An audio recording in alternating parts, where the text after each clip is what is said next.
உலகை எழுப்பும் ஞாயிறு அங்கே குடியிருப்பான். அவன் ஆனை முகத்தனின் அடியவர் மனத்தில் ஒளியாய் வந்து கொலுவிருப்பான்.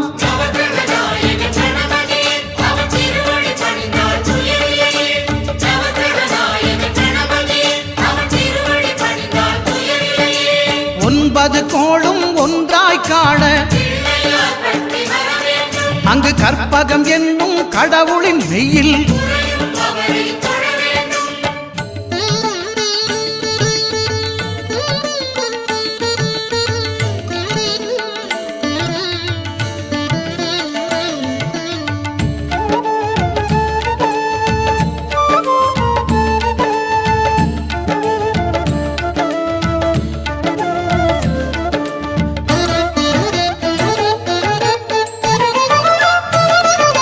திங்கள் பகவான் திருமுகம் காண